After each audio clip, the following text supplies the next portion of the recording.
والصلاة والسلام على أشرف الأنبياء والمرسلين نبينا محمد وعلى آله وأصحابه أجمعين. أما بعد، فأعوذ بالله من الشيطان الرجيم. بسم الله الرحمن الرحيم. فكأي من قرية أهلكناها وهي ظالمة فهي خاوية على عروشها وبئر معطلة وقصر مشيد أفلم يسيروا في الأرض فتكون لهم قلوب يعقلون بها أو آذان يسمعون بها فإنها لا تعمى الأبصار ولكن تعمى القلوب التي في الصدور. سورۃ الحج کی پچھلی آیتوں میں اللہ تبارک و تعالی نے مختلف انبیاء اور ان کی قوموں کا تذکرہ کیا کہ ان کی قومیں کیسے انبیاء کو جھٹلائی اور توحید کو ماننے سے انکار کر دیا.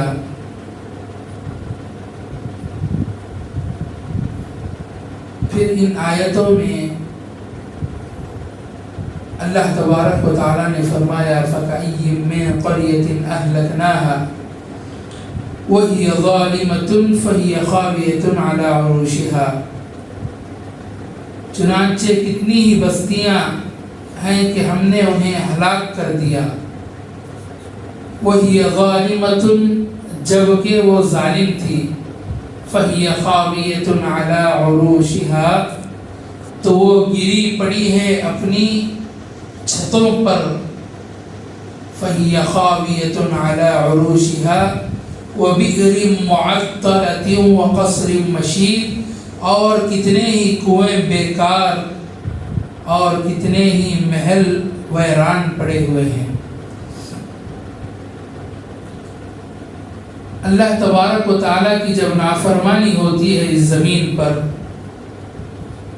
پچھلی ساری قوموں کا تذکرہ کرتے ہوئے اللہ نے ان قوموں کا تذکرہ بھی کیا جو انبیاء کا تذکرہ ہوا. اس سے ہٹ کر کئی اور بستیاں ہلاک کر دی گئی. کیوں؟ وہ ظالم لوگ تھے. وہی ظالمۃ، ظلم کے دو معنی. ظلم کا سب سے بڑا معنی شرک ہے. ان الشرک لظلم عظیم.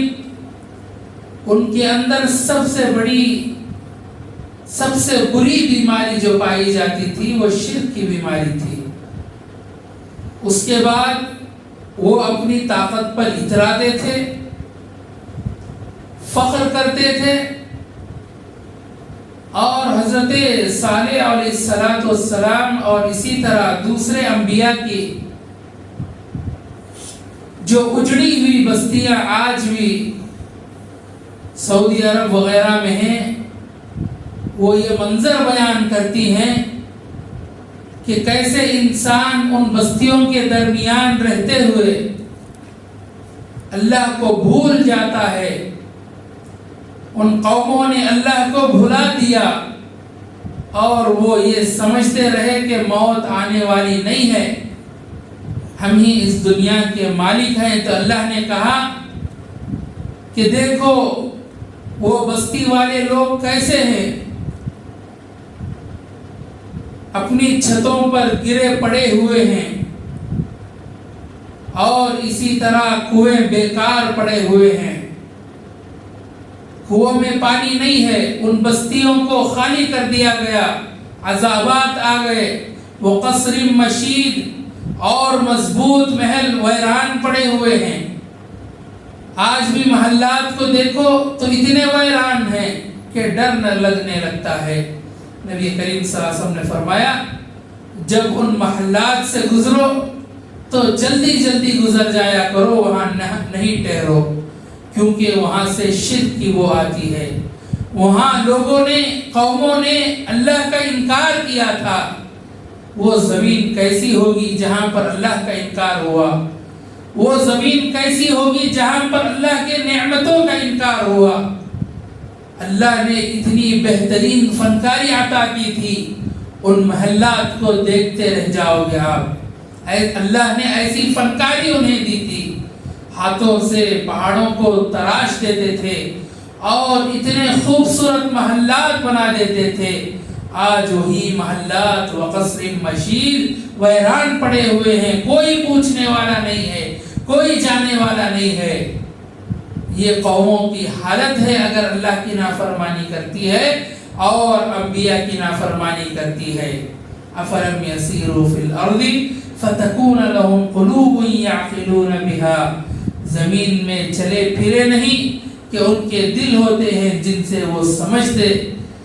یہ زمین میں چلتے پھرتے نہیں ہیں، کیونکہ اگر زمین میں چلتے پھرتے ہوتے، اگر ان کے دل ہوتے سمجھنے والے، لهم قلوب يعقلون بها او آذان يسمعون بها، یا کان ہوتے جن سے وہ سنتے، فإنها لا تعمى الأبصار ولكن تعمى القلوب التي في الصدور، بس بے شک قصہ یہ ہے کہ ان کی آنکھیں اندھی نہیں ہوتی اور لیکن دل اندھے ہو جاتے ہیں، سو سینوں میں ہیں۔